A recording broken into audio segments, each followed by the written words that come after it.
أعوذ بالله السميع العليم من الشيطان اللعين الرجيم. بسم الله الرحمن الرحيم. الحمد لله رب العالمين، والصلاة والسلام على سيدنا وشفيعنا أبي القاسم محمد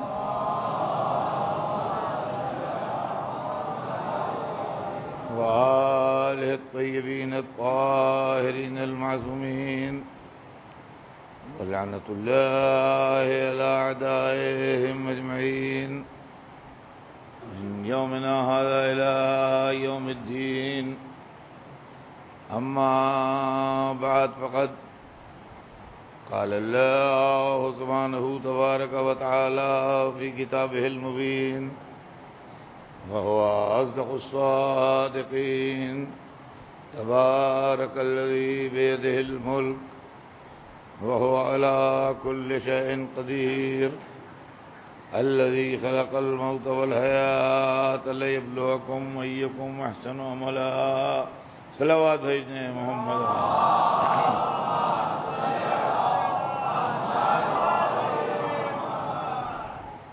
ارشاد جناب رب العزت ہے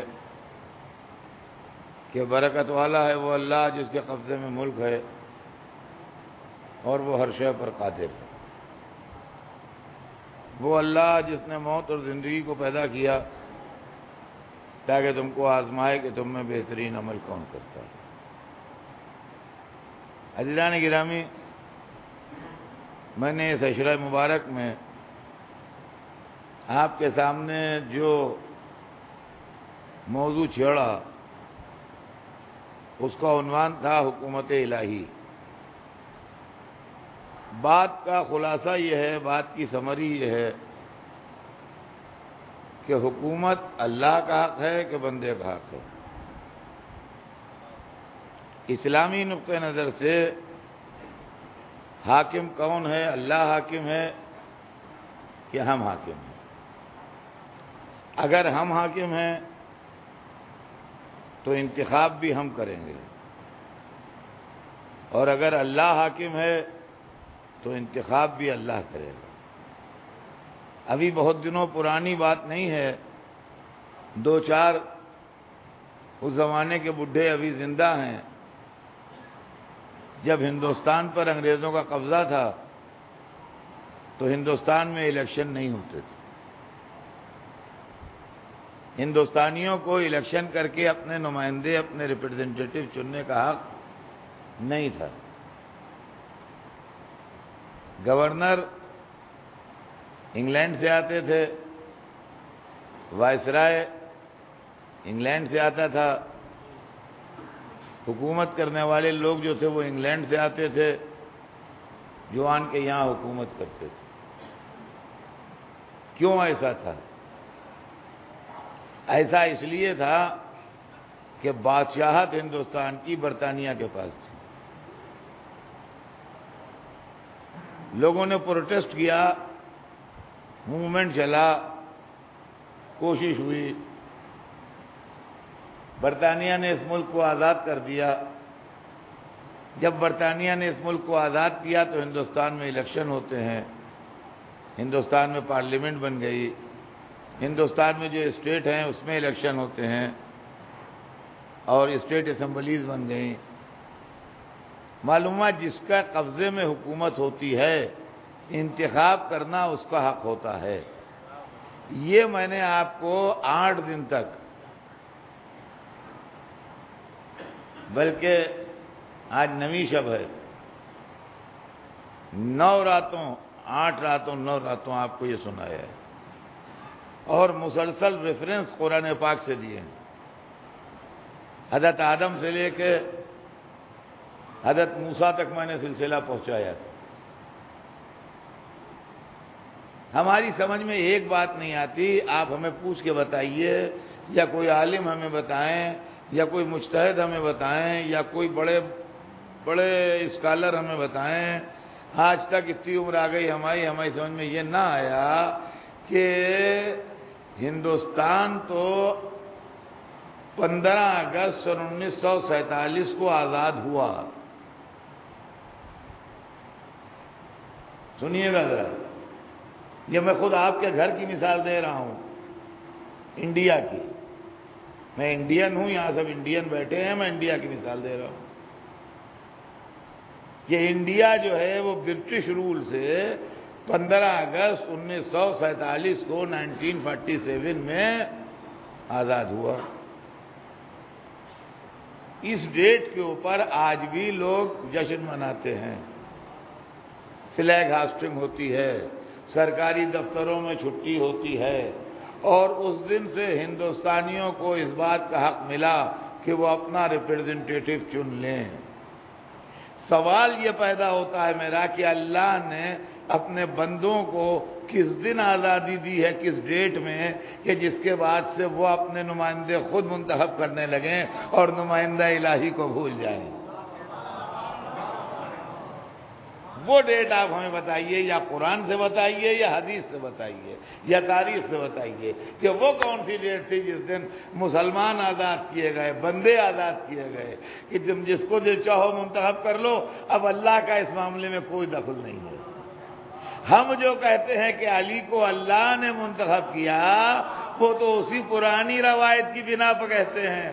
اب آپ پٹری بدل رہے ہیں تو ثبوت فراہم کیجئے کہ کس ڈیٹ میں اللہ نے کون سا اعلان کیا تھا. صلوات بھیج دیں محمد.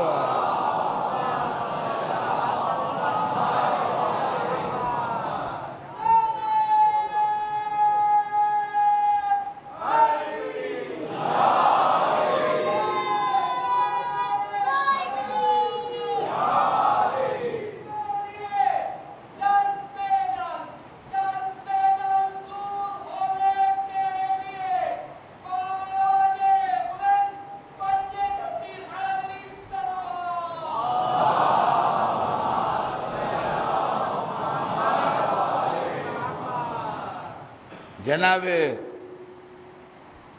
موسیٰ کا زمانہ تمام ہوا اور لوگ ان کے ماننے والے پھر گمراہی میں مبتلا ہو گئے. تو اللہ نے ایک نبی کو اور بھیجا اسی خاندان میں، وہ جناب عیسیٰ تھے. وہ بھی بنی اسرائیل میں تھے اور اسی سلسلے کے تھے، اولو العزم، صاحب کتاب، صاحب شریعت. عزیزان گرامی، اب میری تقریر آج اور کل ہے، اور کل تو مصائب ہی ہوں گے، لہذا مجھے 2-4 چھوٹی چھوٹی باتیں آج کان میں ڈال دینا. ایک تو یہ کہ قرآن مجید نے، آپ قرآن اگر اسٹڈی کریں گے تو آپ کو اندازہ ہوگا، قرآن مجید نے کسی کو کوئی سزا نہیں سنائی ہے جب تک اس پر چارج شیٹ نہیں لگائی ہے. یہ میں پوری اسٹڈی کر کے سنا رہا ہوں آپ کو، ایسے نہیں پڑھ کے سنا رہا ہوں. قرآن شریف نے اس وقت تک کسی کو سزا نہیں سنائی ہے جس وقت تک اس پر چارج شیٹ نہیں لگائی ہے. اور قرآن شریف نے کسی کی مروت نہیں کی. مسلمانوں کو بہت بڑی غلط فہمی یہ پیدا ہو گئی ہے کہ ہم الگ ہیں اور بقیہ سب الگ ہیں. قرآن انسانوں کے لیے آیا ہے، مسلمانوں کے لیے نہیں. قرآن ایک دوا ہے بیمار انسانیت کی. دوا کسی فرقے یا کسی علاقے یا کسی مذہب کے لوگوں کے لیے نہیں ہوتی ہے، دوا بیماروں کے لیے ہوتی ہے. اسلام کی بدنصیبی کا بہت بڑا راز یہ ہے، ذرا سنیے گا آپ، اسلام کی بدنصیبی کا بہت بڑا راز یہ ہے کہ قرآن نے جس جس کے لیے جو کہا، مولویوں نے بڑے ہوشیاری سے اس کو ڈائیورٹ کر دیا، کبھی کافروں کی طرف، کبھی یہودیوں کی طرف، کبھی عیسائیوں کی طرف، اور خود بھولے بنے بیٹھے رہے. ہم سے کیا مطلب؟ یہ آیت تو یہودیوں کے لیے ہے، ہم تو مسلمان ہیں، ہم سے کیا مطلب؟ یہ آیت تو عیسائیوں کے لیے ہے، ہم تو مسلمان ہیں، ہم سے کیا مطلب؟ یہ آیت تو مشرکوں کے لیے ہے، ہم تو اللہ کو ایک مانتے ہیں۔ اس کی مثال بالکل ایسے ہی ہے کہ جیسے ایک آدمی کسی ڈاکٹر کا دوست تھا تو اس کے چیمبر میں بیٹھتا تھا، جا کے وہاں مریض آیا کرتے تھے۔ ایک آدمی آیا جو ڈائبٹک تھا، تو ڈاکٹر اس کو سمجھانے لگا کہ کیا کیا کھاؤ، کیا نہ کھاؤ، کیا پرہیز کرو، کیا کرنا چاہیے تمہیں، کیا نہیں کرنا چاہیے۔ تو جب اس نے اپنا نام بتایا نسخے پر لکھنے کے لیے تو وہ ہندو تھا، تو ان سے لوگوں نے کہا تم بھی شکر بہت کھا رہے ہو، سب ذرا خیال کرو۔ کہنے لگے وہ ہندو کے لیے کہہ رہا تھا، ہم سے کیا تعلق ہے۔ دوسرا آیا، اس کی کڈنی میں گڑبڑ تھی، اس کو ڈاکٹر نے کچھ بتایا، اس نے اپنا نام کرسچین بتایا، ان کا وہ کرسچین ہے، ہم سے کیا مطلب۔ تیسرا آیا، وہ پارسی تھا، ان کا وہ تو پارسی ہے، ہم سے کیا مطلب۔ مطلب یہ ہے کہ ان سے کوئی مطلب ہی نہیں ہے، ہر معاملے میں دوسروں سے مطلب۔ یہی وہ مصیبت تھی جس نے آج اسلام کو برباد کر دیا۔ کیوں؟ اس لیے کہ اگر اللہ کے بنائے ہوئے رہبروں کے ساتھ ہوتے تو یہ بات نہ ہوتی۔ انہوں نے اپنے رہبر اپنے مطلب سے خود منتخب کر لیے، ان کے رہبر انہی کے مطلب کی کہتے رہے، ان کے خلاف نہیں بولے، اور ہم نے یہ مسئلہ ہوا۔ تو جناب موسیٰ کی امت سے مسلمانوں کی کھٹکی رہی۔ ہاں یہودی کہتے ہیں صاحب مسلمان تو ہر جمعے میں یہودیوں کو برا کہتے ہیں۔ آپ سورہ جمعہ پڑھیے، مثل الذی حمل التوراۃ ثم لم یحملوها، آپ کو تو زبانی یاد ہوگا، جمعہ پڑھتے ہیں ماشاءاللہ، پڑھیے سورہ جمعہ۔ ان کا صاحب ہر جمعے میں یہودیوں کو برا کہہ رہے ہیں۔ ہم نے کہا یہودیوں کو نہیں برا کہہ رہے ہیں، نالائق انسانوں کو برا کہا جا رہا ہے۔ کہا یہ کیسے؟ میں نے کہا کہ یہ ملاحظہ کر لیجئے آپ کہ باپ نے بیٹے کو تعلیم دلانے کی کوشش کی، اچھے سے اچھا ٹیوٹر رکھا، اچھے سے اچھی کتابیں منگا کے دیں، اچھے سے اچھی فیسلٹیز دیں، اچھے سے اچھا کھانے پینے کا اور رہنے کا انتظام کیا، اس کے بعد بھی اس نے ایک حرف پڑھ کے نہیں دیا۔ تو کیا باپ کو یہ حق نہیں پہنچتا کہے کہ بہت گدھا ہے، بہت نکما ہے، بیوقوف ہے جس نے کچھ نہیں کر کے دیا؟ میں نے کہا اللہ نے موسیٰ کی امت کو موسیٰ جیسا نبی دیا، تورات جیسی کتاب دی، شریعت دی، کھانے پینے کے لیے من و سلوہ بھیجا، ہدایت کے لیے رہبر بھیجے، پھر وہ وہیں کے وہیں پر رہے۔ تو اگر ان کا خالق ان کو نالائق کہہ رہا ہے تو بگڑنے ہی کون سی بات ہے؟ اس کے اندر مسلمانوں کا کیا تعلق ہے؟ اور میں نے کہا آپ نے آدھا سورہ جمعہ پڑھا ہے تعصب سے، پورا سورہ جمعہ پڑھیے تو سمجھ میں آئے گا۔ اس کے بعد اللہ نے مسلمانوں کو ڈانٹا ہے۔ جب یہودیوں کو ڈانٹ چکا تو قرآن میں مذہب کی بنیاد پر نہیں ڈانٹا جاتا، کیریکٹر کی بنیاد پر ڈانٹا جاتا ہے۔ اس کے بعد مسلمانوں کو ڈانٹا ہے۔ یہ ترقو کا قائمہ کس کے لیے ہے؟ کہ یہ نماز میں اذا رأوا تجارۃ او لہوا، یہ نماز جمعہ پڑھنے کون آتا ہے؟ یہودی آتے ہیں کہ عیسائی آتے ہیں کہ پارسی آتے ہیں؟ نماز جمعہ پڑھنے تو مسلمان ہی آتے ہیں۔ تو قرآن انہی کے لیے تو کہتا ہے کہ یا تجارت میں یا کھیل کود میں۔ بھائی دو ہی باتیں ہیں، یا تو بازار کا بھاؤ اتنا اوپر گیا یا اتنا نیچے گرا، اذا رأوا تجارتاً، اور یا بھیا پھر کرکٹ ہو رہی ہے اور 5 باقی ہے بال اور 1 گیند ہے، انہوں نے اڑا دیا چھکا۔ اذا رأوا تجارتاً او لہوا، یا تجارت یا کھیل کود، تو ترقی کا قائمہ آپ کو چھوڑ کے چلے جائیں گے۔ تو مسلمانوں کو نہیں کہا قرآن نے، خالی یہودیوں کو کہا۔ اس لیے کہ جمعہ پڑھنے مسلمانوں کے سوا کوئی دوسرا نہیں آتا ہے۔ اگر یہودیوں کے خلاف کہا ہے تو مسلمانوں کے خلاف بھی تو کہا ہے۔ مگر ایک بات کا اندازہ ہمیں ہو گیا کہ خالی میدان ہی میں رسول کو نہیں چھوڑتے تھے، نماز میں بھی چھوڑ کے چلے جایا کرتے تھے۔ صلوات بھیجتے ہیں محمد۔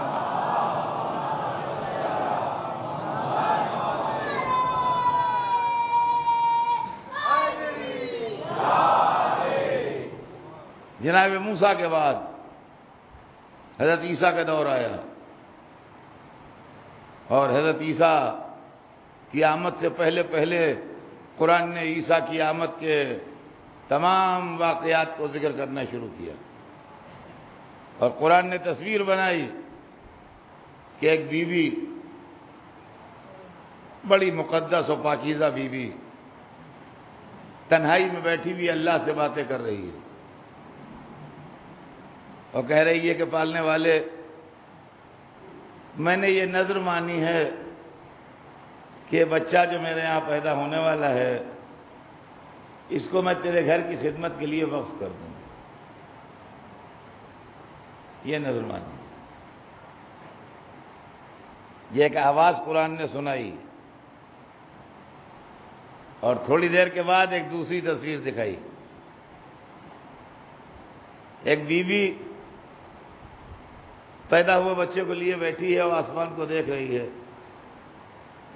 کہتی ہے اللہ تو دلوں کے راز کا جاننے والا ہے، تو سب باتوں سے واقف ہے، تجھے تو معلوم ہے کہ میں نے کیا نذر مانی تھی۔ میں نے تو یہ مانا تھا کہ اس بچے کو اللہ کی راہ میں نذر کر دوں گی، گھر کی خدمت کرے گا، یہ تو لڑکی پیدا ہو گئی، میں کیا کروں؟ میں اپنی نظر کیسے پوری کروں؟ لڑکی لڑکے کی جیسی نہیں ہوتی۔ اور ایک آواز آ رہی ہے جس کا بولنے والا سونا دکھائی نہیں دے رہا ہے کہ ہم اسی کو قبول کریں گے۔ یہ بھی آواز آ سکتی تھی کہ ہم نے قبول کر لیا، ثواب دے دیا، بس کافی ہے۔ یہ بھی آواز آ سکتی تھی کہ اب کی لڑکی دے دی، اب کی لڑکا دے دیں گے۔ نہیں، کہ ہم اسی کو قبول کریں گے۔ ہم نے اسی کو قبول کیا اپنے گھر کی خدمت کے لیے۔ اب جب اسی کو قبول کر لیا اپنے گھر کی خدمت کے لیے، تو اب یہ ہوا کہ اس کی نگرانی کون کرے گا، اس کو دیکھے والے گا کون؟ تو قرعہ ڈالا گیا۔ کمیٹی میں حضرت زکریا بھی تھے جو نبی تھے، قرعہ ان کے نام نکلا۔ رشتے میں خالو بھی تھے وہ۔ تو قرآن کہتا ہے وَكَفَّلَهَا زَكَرِيَّا، زکریا، جناب زکریا نے ان کی کفالت کی، ان کی دیکھ بھال کی، نگرانی کی۔ اور اب وہ اللہ کے گھر میں رہنے لگیں، اور چونکہ اللہ کی مہمان رہنے لگیں لہذا جنت سے ان کے لیے پھل بھی آنے لگے۔ یہ سب قرآن میں لکھا ہے۔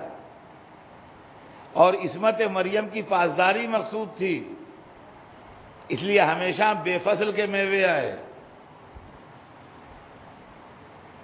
اس وقت اگر بمبئی میں کسی کو 1000 روپے کا نوٹ بھی دوں کہ ایک الفانسو لے آؤ تازہ، 10,000 کی گڈی بھی دیجیے تو نہیں آ پائے گا۔ نہیں ہے اس وقت، فصل چلی گئی۔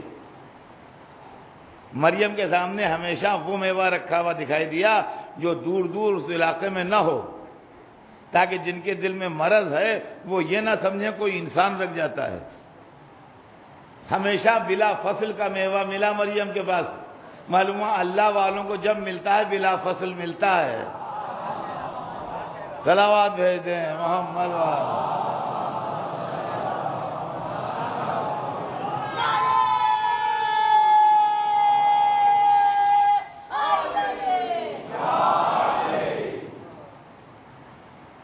اور جناب زکریا پوچھتے تھے کہ مریم یہ کہاں سے آیا، تو ان کا جواب بھی قرآن میں ریکارڈ ہے کہ ان اللہ یرزق من یشاء بغیر حساب، اللہ جس چاہتا ہے بے حساب روزی دیتا ہے۔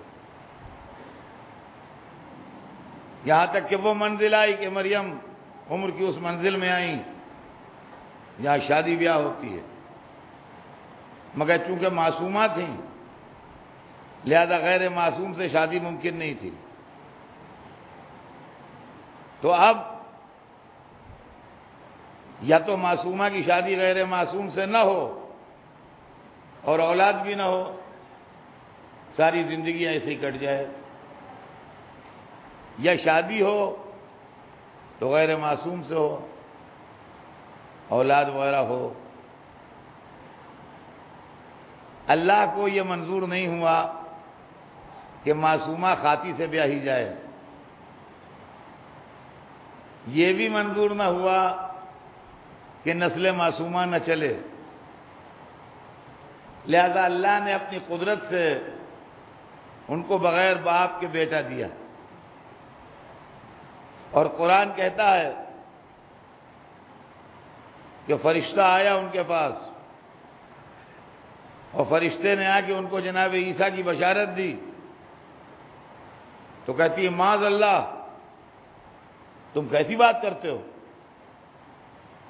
میرا جسم کسی انسان سے ٹچ نہیں ہوا، مس نہیں ہوا۔ قرآن مجید میں لفظ ہے لم یمسسنی بشرا، کسی بشر نے مس نہیں کیا، مس یہ مس ہو گیا آتے جسم کہا میرے جسم کو کسی انسان نے مس نہیں کیا، اولاد کیسی؟ کہا نہیں، اللہ کی قدرت سے بعید نہیں ہے، اب حیرت نہ کیجیے۔ اور عزیزان گرامی یہ بھی بچے سمجھ لیں اور کان میں بات پڑی رہ جائے کہ جناب عیسیٰ کی مدت حمل 9 مہینے نہیں تھی، عیسیٰ ماں کے پیٹ میں 9 مہینے نہیں رہے، چند منٹ ہے مدت حمل، چند منٹ ہے مدت حمل۔ اس بشارت کے چند منٹ کے بعد وقت ولادت آ گیا۔ آپ کہیں گے دلیل کیا؟ دلیل میرے پاس قرآن سے ہے۔ قرآن میں لفظ ہے فاجع المخاض، یہ عربی زبان ہے، عربی زبان میں لفظوں کے بدلہ کام حرفوں سے لیا جاتا ہے، الف سے لے کے یہ تک ان کے لفظ ہیں جو استعمال ہوتے ہیں مختلف معنوں میں۔ اس میں ایک فے بھی ہے، فے جو ہے وہ کبھی کبھی فوریت کے معنی دیتا ہے، امیڈیٹلی، وداؤٹ ڈیلے، بغیر تاخیر کے، ابھی ابھی۔ سمجھے آپ؟ یہ عربی گرامر ہے، جو لوگ عربی گرامر جانتے ہیں وہ جانتے ہیں، باقی سب نہیں جانتے۔ فے کا استعمال جو ہوتا ہے وہ عربی زبان میں فوریت کے لیے بھی ہوتا ہے کہ استعمال اس کا یہ بھی ہے، یعنی امیڈیٹلی کے معنی پیدا کرتا ہے، وہ وداؤٹ ڈیلے کے معنی پیدا کرتا ہے، بے تاخیر کے معنی پیدا کرتا ہے۔ اور آپ الف سے لے کے یہ تک عربی حرفوں سے واقف نہیں ہیں، آپ کی زبان عربی نہیں، مجھے معلوم ہے میری زبان بھی نہیں ہے، لیکن اس فے سے جتنے یہاں بیٹھے ہیں سب واقف ہیں۔ خالی آپ بھول رہے ہیں، میں آپ کو تعارف کرا دوں، اس فے کو آپ پہچانتے ہیں۔ یہ فے وہاں بھی آیا ہے کہ من کن تو مولا ہو فہذا علی مولا۔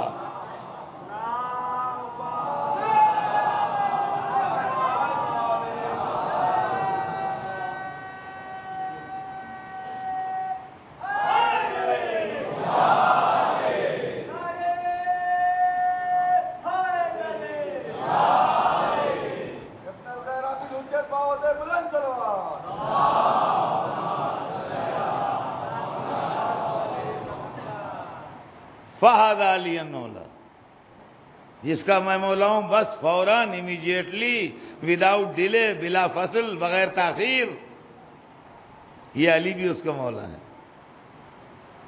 تو فاجع المخاض، قرآن کہتا ہے فوراً، بس بغیر تاخیر کے وقت ولادت آ گیا۔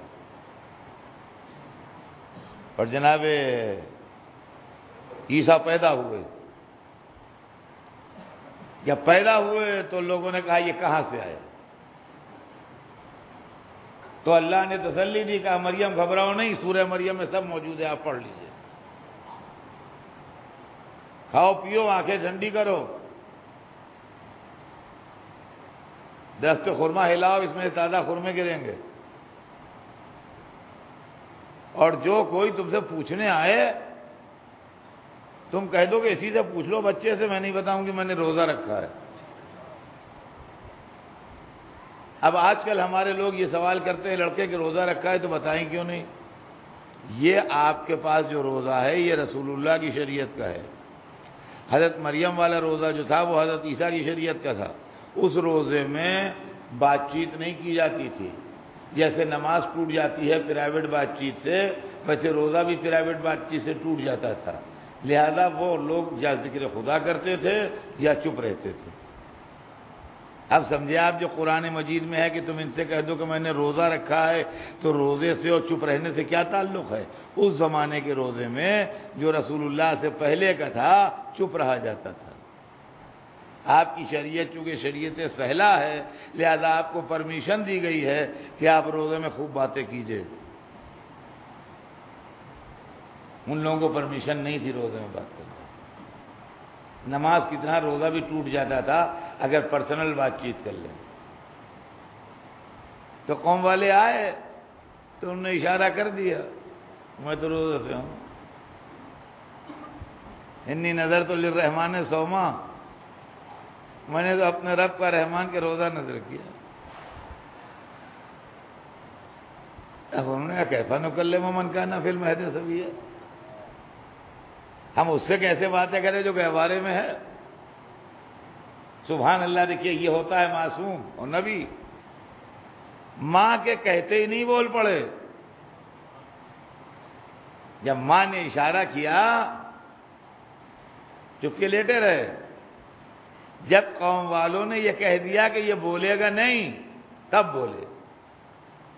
کالا، اب کہا انہوں نے انی عبداللہ، میں اللہ کا بندہ ہوں، آتانی الکتاب، مجھے کتاب دی گئی ہے، وجعلنی نبیا، اور مجھے نبی بنایا گیا ہے، وجعلنی مبارکا اینما کنت، اور میں جہاں بھی جاؤں مجھے مبارک قرار دیا گیا ہے، وأوصانی بالصلاۃ والزکوٰۃ ما دمت حیا، اور مجھ کو نماز اور زکوٰۃ کی وصیت کی گئی ہے جب تک میں زندہ رہوں، وجعلنی برا لوالدتی ولم یجعلنی جبارا شقیا، مجھ کو اپنے والدہ کے لیے نیکوکار قرار دیا گیا ہے، جبار و شقی نہیں قرار دیا گیا ہے، والسلام علیہ یوم ولدت ویوم اموت ویوم ابعث حیا، اور میرے اوپر اللہ کا سلام ہے جس دن میں پیدا ہوا، جس دن مجھے موت آئے گی، اور جس دن میں دوبارہ زندہ کیے جاؤں گا روز قیامت۔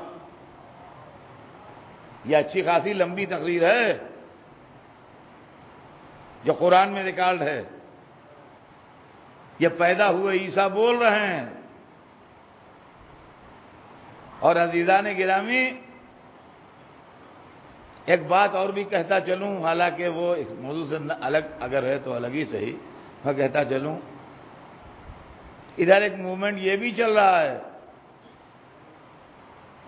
کہ میلاد النبی کی کیا امپورٹنس ہے، میلاد کی کیا امپورٹنس ہے، یہ تو کرسچنز کا ہے، مسلمانوں سے اس سے کیا مطلب؟ اب پتہ نہیں قرآن کرسچین کا ہے کہ مسلمان کا ہے، کس کا؟ حضرت عیسیٰ جب پیدا ہوتے ہیں تو کہتے ہیں مجھ پر پروردگار کا سلام ہے جس دن پیدا ہوا میں، اس دن بھی سلام ہے جس دن مجھے موت آئے گی، اس دن بھی سلام ہے جس دن میں دوبارہ زندہ کیے جاؤں گا، یعنی روز قیامت۔ معلوم اللہ کے خاص بندے جو ہوتے ہیں وہ روز ولادت بھی قابل سلام ہوتے ہیں، روز وفات بھی قابل سلام ہوتے ہیں، روز قیامت بھی قابل سلام ہوتے ہیں۔ اب ہمیں ایک دلیل اور آتا گئی کہ ہم ولادت رسول کے موقع پر جو سلام کرتے ہیں یہ بھی سنت الہی ہے، اور شہادت حسین پر جو سلام کرتے ہیں وہ بھی سنت الہی ہے۔ صلوات بھیج دیں محمد وعلیہ۔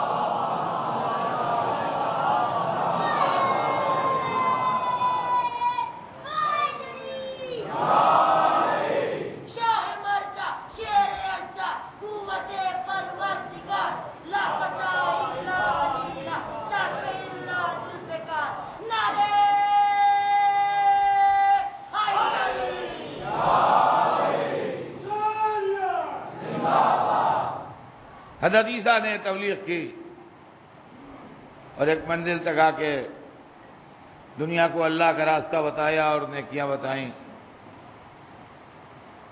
لیکن یہودیوں نے جو مالدار تھے اور دولت مند تھے اور صاحب اقتدار تھے، حضرت عیسیٰ کی مخالفت میں کوئی دقیقہ اٹھا نہیں رکھا، اور آخر میں ایک منزل وہ بھی آئی کہ جب عیسیٰ کے لیے سولی لے آئے۔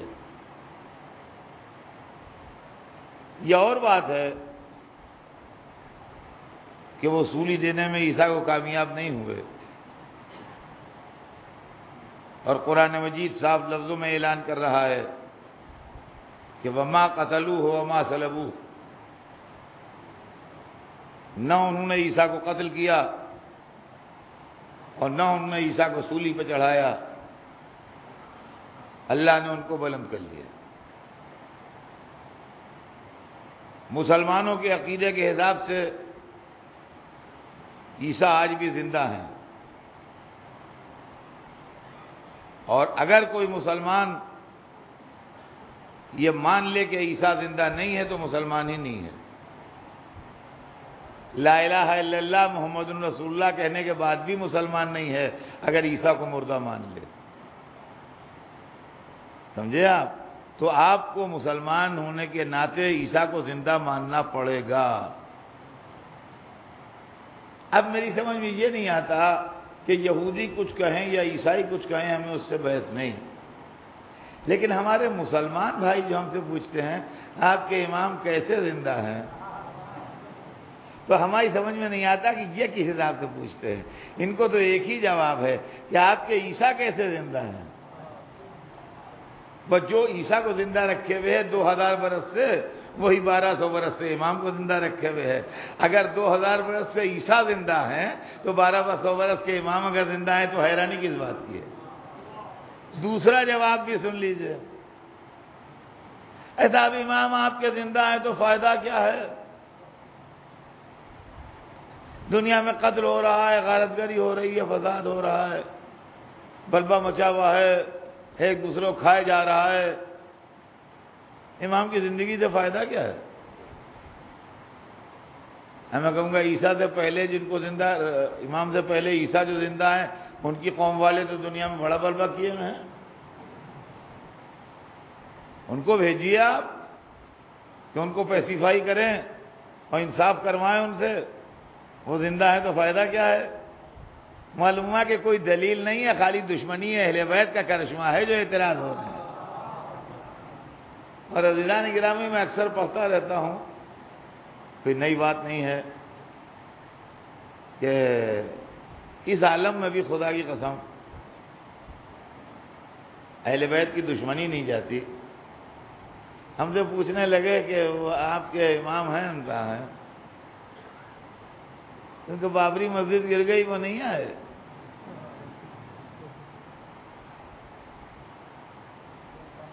ان کا پوری بات کہیے کہ اگر ہوتے تو آتے،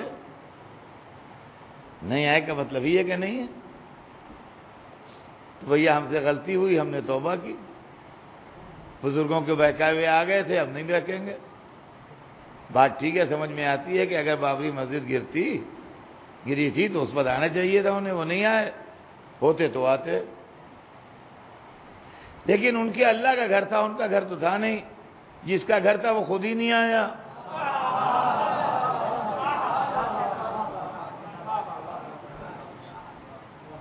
جس کا گھر تھا وہ خود ہی نہیں آیا۔ اب تھوڑا سا دو جملے ادھر بھی کچھ فرما دیجئے کہ اگر ہوتا تو آتا۔ اب بتائیے کیسی باتیں ہیں، کیسی باتیں ہیں کہ ہوتے تو آتے۔ بچایا وہاں جاتا ہے جہاں دین خطرے میں ہو۔ یہ بات میں ایک دن پڑھ چکا ہوں کہ جناب ابراہیم کو بچا لیا اور جناب موسیٰ کے لیے انگارے ٹھنڈے نہیں ہوئے۔ آج اس کو دوسرے انداز سے سن لیجئے۔ جس سال رسول اللہ پیدا ہوئے ہیں، جب ہاتھیوں کا لشکر کعبے کو ڈھانے آیا تھا، تو اللہ نے کعبہ بچا لیا۔ قرآن مجید میں سورہ موجود ہے، سورہ فیل، کہ ابابیلیں آئیں، انہوں نے کنکریاں برسائیں اور وہ ہاتھی اور ہاتھی کے سوار ایسے ہو گئے جیسے چبایا و بھوسا، وجعلہم کعصف ماکول۔ اور اس واقعے کے 125 برس کے بعد جب یزید کا لشکر آیا ہے کعبے کو ڈھانے سن 63 ہجری میں، تو نہ ابابیلوں کا لشکر آیا، نہ یزید کے ہوا خواہوں پر پتھر برسے،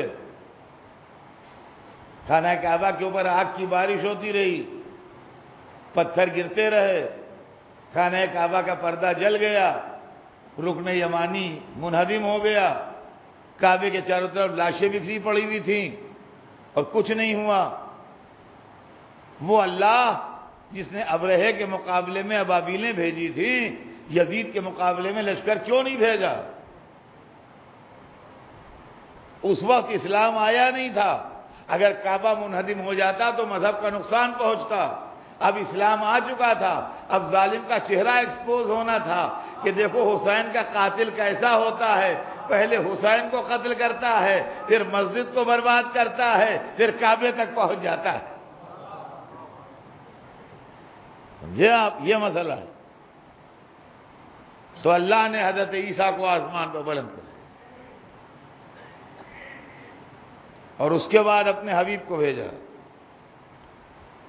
اور انہوں نے آن کے انسان کو انسان بنایا، غیر مہذب قوم کو تہذیب سکھائی، جاہلوں کو علم دیا، جو بکھرے ہوئے تھے ان کو آرگنائز کیا۔ یہ رسول اللہ کے جانے کے بعد سارے پاورز امت کے ہاتھ میں کیسے آ گئے؟ یہ چیز مجھے کھلتی ہے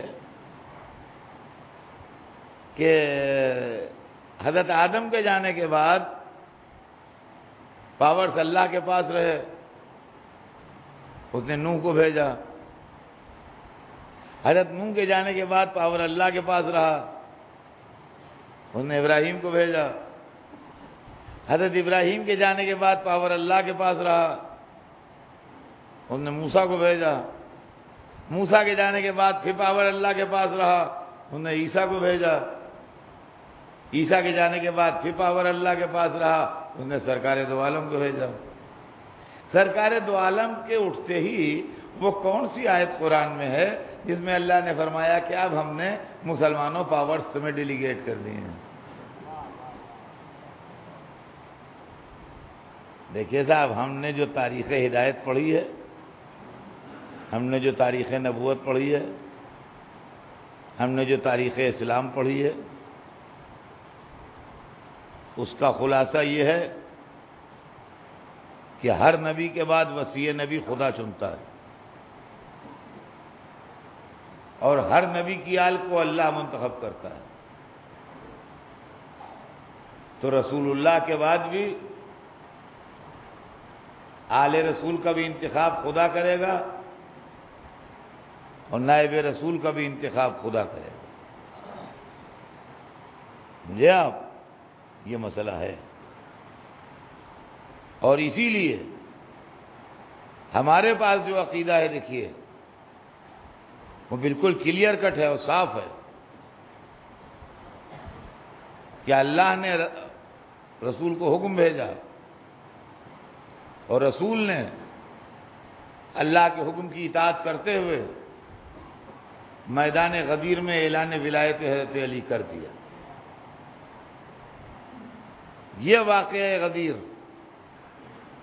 جو اسلام کی تاریخ کا ناقابل انکار واقعہ ہے، اور جس سے کسی میں ہمت نہیں ہے کہ انکار کر سکے، جس میں رسول نے ہزاروں کے مجمع میں مولا علی کی ولایت کا اعلان کیا۔ اب آدمی لفظ ولایت کی انٹرپریشن کرتا رہے، وہ اس کا فیل ہے، لیکن اس سے کوئی انکار نہیں کرتا کہ چلتے ہوئے قافلوں کو روکا گیا تھا اور مولا علی کی ولایت کا اعلان کیا گیا تھا۔ آج بہت سے ہمارے دوست یہ کہتے ہیں کہ اصل میں آپ کو غلط فہمی ہے کہ رسول نے اپنی نیابت کا اور خلافت کا اعلان کیا تھا، وہ کچھ لوگ یمن کے حضرت علی کے سب سے خفا ہو گئے تھے، تو رسول نہیں چاہتے تھے کوئی حضرت علی سے خفا ہو، لہذا انہوں نے اس لیے اعلان کیا تھا کہ وہ لوگ حضرت علی سے راضی ہو جائیں۔ اگر یہی بات صحیح ہے اور ہماری بات غلط ہے تو اس کا مطلب یہ ہے کہ رسول دشمنی علی پسند نہیں کرتے ہیں۔ ہاں؟ اب جہاں جہاں دشمنی علی ملے دامن بچا لیجئے، غور طلب بات ہے کہ نہیں ہے؟ لیکن وہاں اعلان ہوا، اور یہ سمجھ لیجئے آپ کہ یہ آپ کے عقیدہ کا بنیادی جز ہے، یہ نہیں ہے تو کچھ نہیں ہے۔ اس لیے کہ اگر غدیر نہیں ہے تو نہ کوئی چیز حق علی ہے، نہ کوئی چیز حق فاطمہ ہے، نہ کوئی چیز حق حسین ہے، نہ کوئی شے حق حسن ہے۔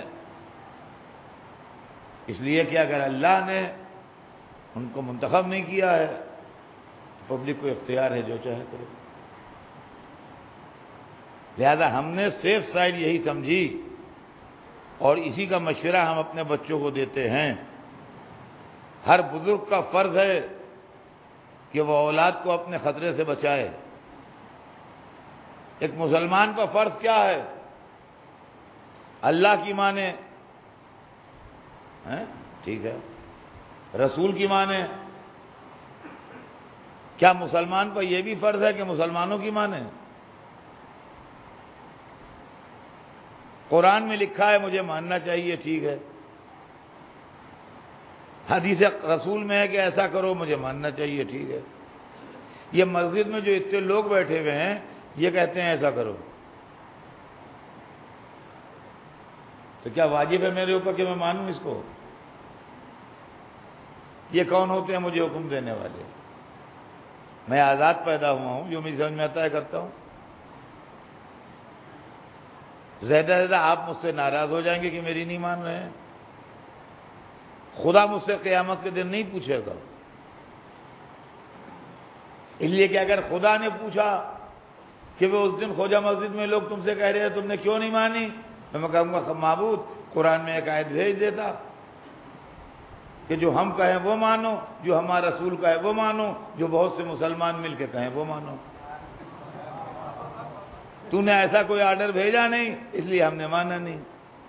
اب سوچئے کہ سیف سائڈ کیا ہے۔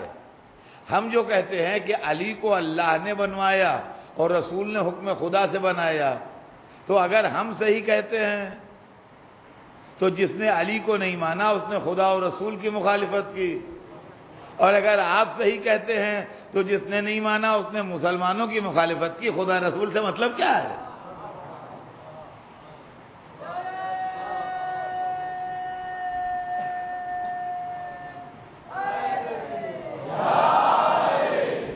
تو عزیزان گرامی، بس یہ ذہن میں رکھیے گا کہ غدیر جو ہے حق علی، یہ ہر بچے کے ذہن میں دل نشین ہونا چاہیے حق علی کہ یہ کیا ہے اور اس کی اصلیت کیا ہے۔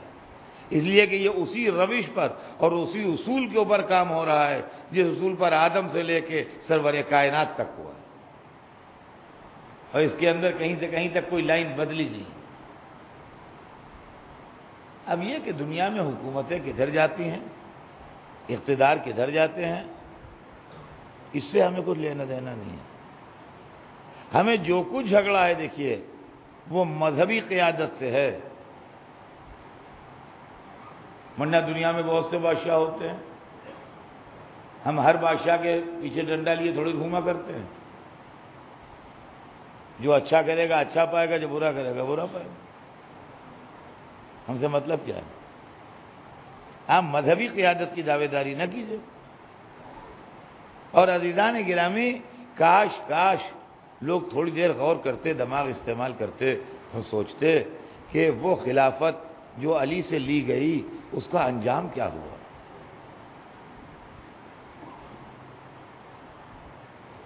آپ سوچیے، جو چیز آپ نے مولا علی سے لی اس کا انجام کیا ہوا؟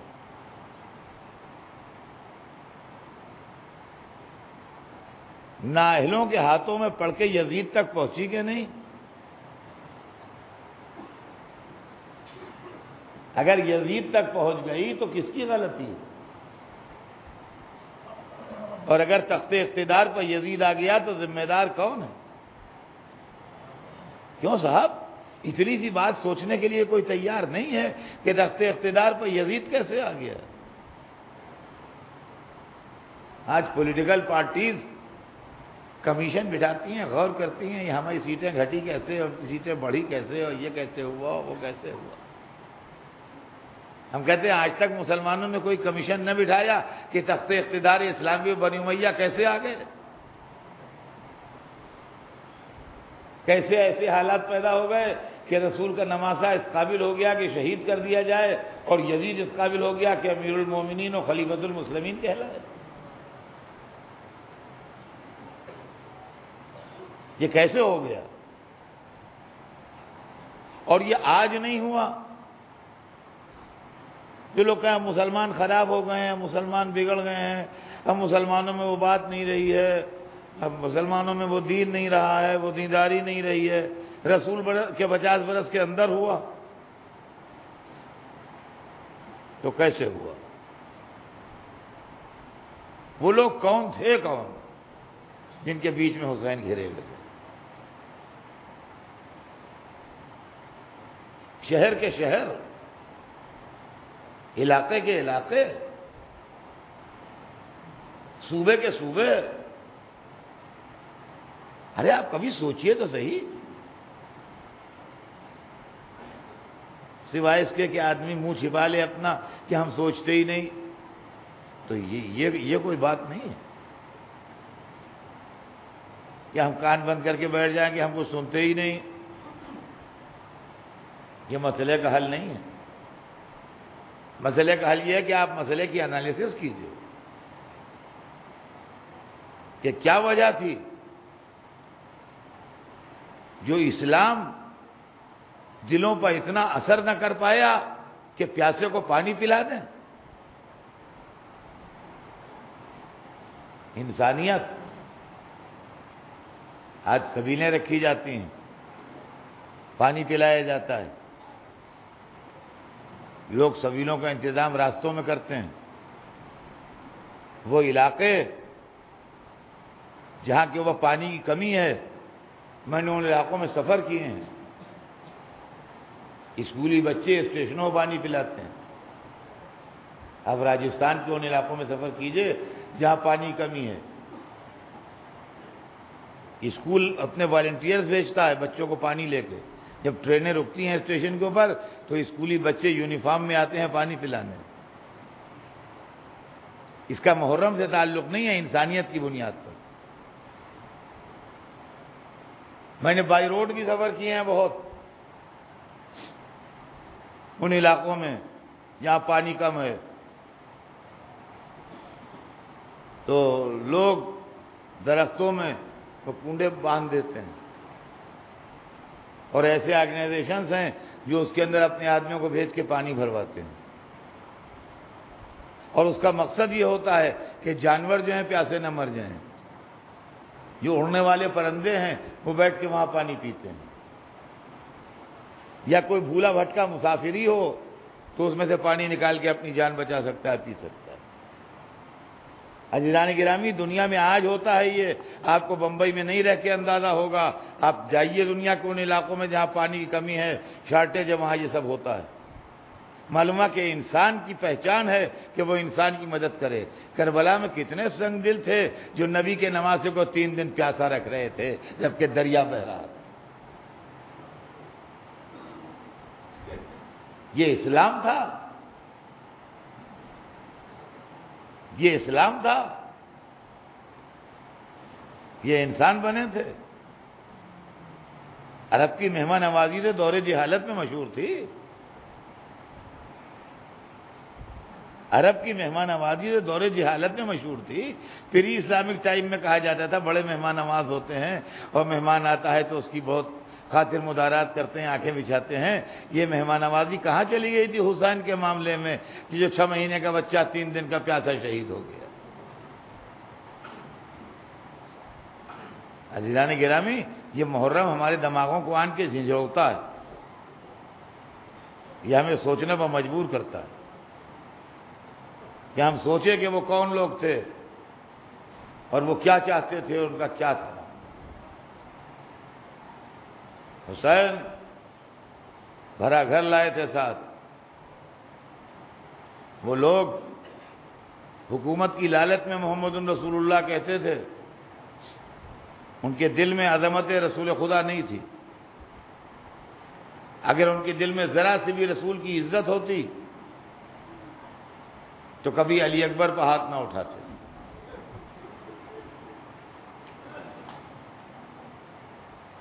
کیا قوم تھی مسلم قوم جس کو اللہ نے اپنی رسول کی صورت کا ایک نوجوان دیا تھا.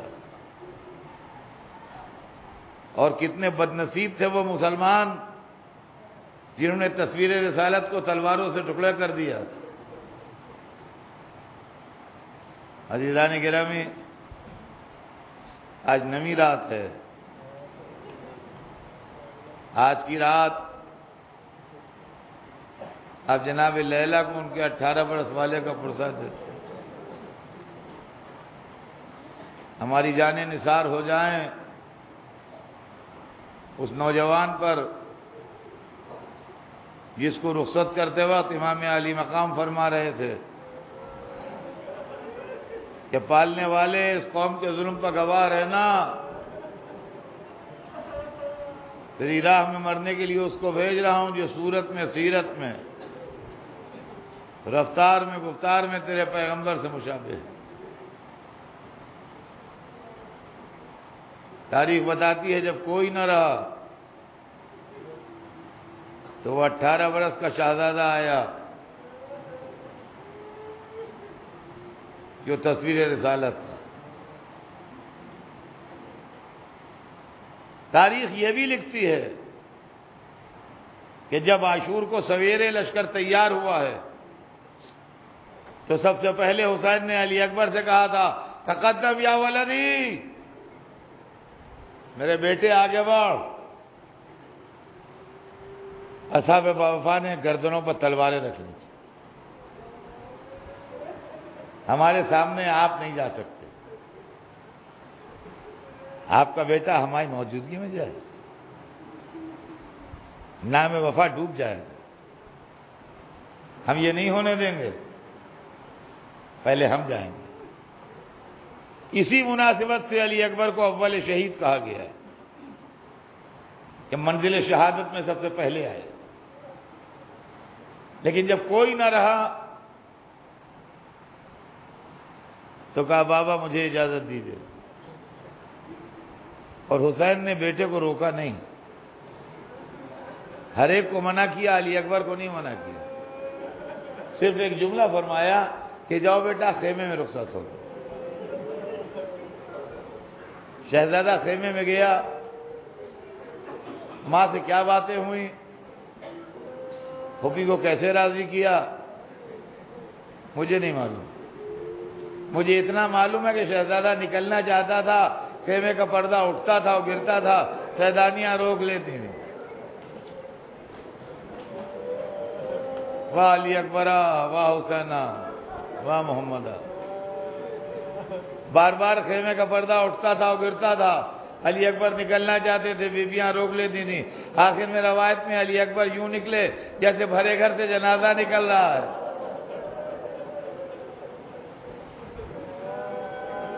باپ کے سامنے آئے، باپ نے سر پر خود رکھا، کمر میں پٹکا باندھا، جاؤ میرے لال جاؤ، راہ خدا میں جہاد کرو. علی اکبر مقتل میں چلے گئے. حسین خیمے کے دروازے پر بیٹے کی لڑائی دیکھنے لگے. جناب لیلا در خیمہ پہ آ گئیں، امام کا چہرہ دیکھنے لگیں. باپ ہیں، اگر بیٹے کے اوپر اثر پڑے گا، تلوار پڑے گی، زخمی ہوگا تو چہرے کا رنگ بدلے گا.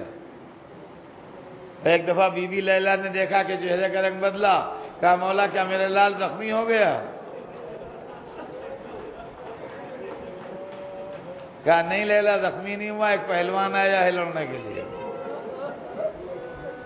تمہارا بیٹا بھوکا پیاسا ہے، وہ سیر و سیراب ہے، جاؤ اپنے بیٹے کی کامیابی کی دعا کرو۔ ایلیجے بی بی خیمے میں گئیں، سیدانیوں کو جمع کیا، ہاتھ اٹھائے، آواز دی، یا راد یوسف علی یعقوب، اے یوسف کو یعقوب سے ملانے والے، میرے علی اکبر کو مجھ سے ملا دے۔ حضرکم اللہ، آوازیں بلند ہیں آپ کی۔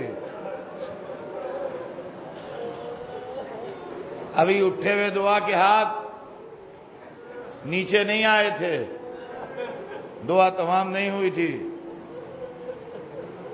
کہ خبر آئی علی اکبر کامیاب ہو گئے، باپ سے ملنے آئے ہیں، در خیمہ پر کھڑے ہیں، ماں تڑپ کے آئی، دیکھتی ہے خون میں نہائے ہوئے، زرہ کی کڑیوں سے خون ٹپکتا ہوا، کہہ رہے یا بتا لتشقت قتلنی، بابا پیاس مارے ڈال رہی ہے۔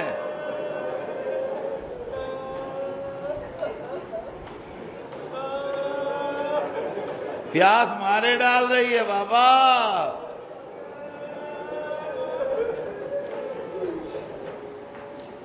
امام نے فرمایا بیٹا ان قریب تیرے دادا تجھے آب کوثر سے سیراب کریں گے۔ علی اکبر پھر پلٹ گئے۔ اب یہ بڑا سخت وقت تھا، حسین در خیمہ پر یوں کھڑے ہوئے جیسے کسی آواز کے انتظار میں ہوں، اور ادھر خیمے کے دروازے پر ڈیوٹی بدل گئی، جیسے لیلا خیمے کے اندر چلی گئیں، زینب خیمے کے دروازے پر آ گئیں۔ اے لیجیے ذرا دیر میں ایک آواز آئی، یا بتا علیک منی السلام، اے بابا میرا سلام لیجئے۔ حسین کمر پکڑے چلے، یا علی یا علی یا علی۔ علی اکبر کے سرانے پہنچے، علی اکبر نے باپ کو دیکھا، کہا بابا میرے دادا آ گئے، ہاتھ میں جام کوثر لیے ہیں۔ زینب خیمے سے نکلی، حسین نے سینے سے برچھی کھینچی، واہ محمد واہ علی۔